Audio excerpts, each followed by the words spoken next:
Doctor صاحب poultry disease کے بارے میں آپ کچھ دوستوں کے ساتھ شیئر کریں. پولٹری میں کافی زیادہ بیماریاں ہیں، تو ہم پہلے اس کو ایلیبوریٹ اس طرح کر دیتے ہیں کہ اس میں وائرل ڈیزیز ہے اور بیکٹیریل ڈیزیز ہے. تو فرسٹ آف آل ہم وائرل اسپیکٹ پہ چلے جاتے ہیں. وائرل ڈیزیز جو وائرس سے ہوتی ہیں اس کو وائرل ڈیزیز کہتے ہیں. اس میں سب سے جو بہت بڑا مسئلہ چل رہا ہے وہ ہمارے ساتھ اینڈی کا چل رہا ہے. نیوکیسل ڈیزیز وہ ایک کافی زیادہ اس کی پریویلنس یہاں پہ زیادہ ہے. ساتھ ساتھ میں ہمارے اس کو آئی بی انفیکشس برونکائٹس، تو یہ انفیکشن برونکائٹس یہ بھی وائرل ڈیزیز ہے. اس میں سانس وغیرہ کا مسئلہ آتا ہے، اس میں وہ لنگز میں اور ٹریکیا میں جو ہے نا وہ بلاکیج ہو جاتی ہے، وہ سٹک ہو جاتی ہیں، تو میوکس آ جاتا ہے، اس کو پلگ بن جاتا ہے، پلگ کی وجہ سے وہ سانس نہیں لیتی. تو یہ انفیکشن برونکائٹس ہے، اس سے مورٹیلیٹی زیادہ ہوتی ہے. ساتھ میں ہم گمبورو کا ڈیزیز وہ بھی وائرل ڈیزیز ہے اور کافی زیادہ ہے. ہمارے جو پولٹری برڈس ہے اس میں کافی زیادہ ڈیزیز پریویلنس ہے اس کی. اس کے علاوہ ہمارے پاس لیوکوسس بھی آ جاتا ہے. تو بیکٹیریل پہ ہم آ جاتے ہیں. بیکٹیریل میں ہمارے پاس آ جاتے ہیں ایکولائی ڈیزیز آ جاتا ہے، ایکولائی انفیکشن ہوتا ہے. ٹھیک ہے. ایکولائی کے علاوہ مائکوپلازما ہوتا ہے. مائکوپلازما زکام کے وہ کہتے ہیں نا، مائکوپلازموسس، اس میں C R D simple complex respiratory disease ہو جاتا ہے. سی آر ڈی اس کو کرونک کمپلیکس ریسپیریٹری ڈیزیز کہتے ہیں اس کو. ساتھ میں انٹرائٹس آ جاتا ہے، نیکروٹک انٹرائٹس آ جاتا ہے، السریٹیو انٹرائٹس آ جاتا ہے. اس کے علاوہ اور کافی زیادہ بیکٹیریل فال کالرا بھی ہو گیا. یہ ساری ڈیزیز آ جاتی ہیں. اس میں کافی بہت بڑا رینج ہے، کافی زیادہ رینج ہے اس میں، اور جو میجر ہے وہ میں نے آپ کو کہہ دیا ہے. اس کے ساتھ پیراسائٹک ڈیزیز بھی آتے ہیں. پیراسائٹس میں انٹرنل اور ایکسٹرنل ہوتے ہیں.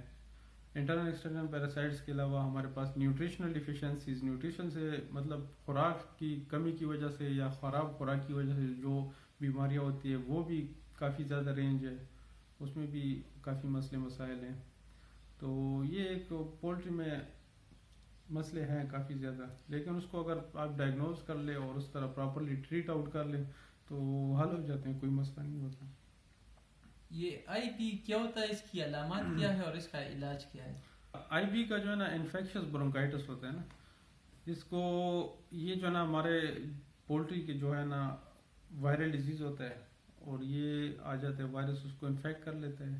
انفیکشن کے بعد آلموسٹ 7-8 ڈیز میں یہ جو ہے نا انفیکٹ اس کی انکیوبیشن پیریڈ ہو جاتی ہے، تو وہ اندر پلگ بن جاتا ہے. اس کے جو لنگز ٹریکیا ہوتا ہے نا، اور ٹریکیا میں وہاں پہ برونکیائی ہوتے ہیں، وہاں پہ میوکس جمع ہو جاتا ہے. میوکس میں وہ پھر پلیگ بن جاتا ہے.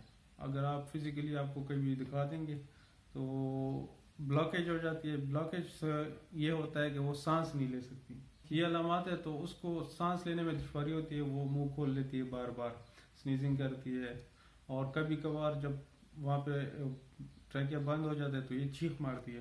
اس کا علاج کیا ہوگا؟ اس کی علاج یہ ہے کہ اس کو پراپرلی اینٹی بایوٹک دے، ساتھ میں برونکو ڈائلیٹرز دیں، اور دوسری اگر اس کے ساتھ اور ڈیزیز ہے جس طرح انٹرائٹس وغیرہ ہے اور چیزیں ہیں تو اس کی ٹریٹمنٹ بھی کر سکتے ہیں، وہ بھی ہونی چاہیے اس وقت. مین مسئلہ یہ ہے کہ اس کے لیے ہم نے جو ہے نا ویکسین کرنا چاہیے، مطلب حفاظتی تدابیر ہونی چاہیے.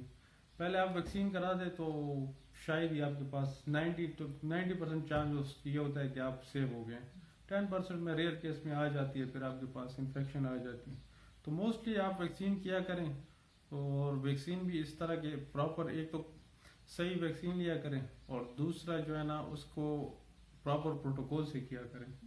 وہ میں پھر آپ کو بتا دوں گا کہ بھئی اس کو پروٹوکول کون سے ہیں، کون کون سی ہونا چاہیے، کس طرح ہونے چاہیے. اس کی ایک پوری شیڈیول آپ کو دے دیں گے انشاءاللہ.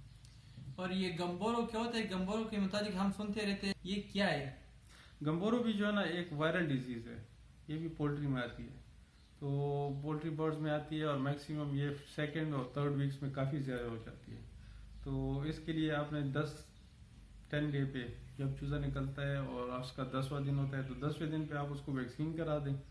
تو آلموسٹ اس کے 2 قسم کی ویکسین ہیں. ایک تو یہ ہوتا ہے کہ آپ 10 ڈیز پہ ڈبل شاٹ کر دیں، اس کو ڈبل گمبورو کہتے ہیں، اور ایک سنگل شاٹ ویکسین ہوتا ہے.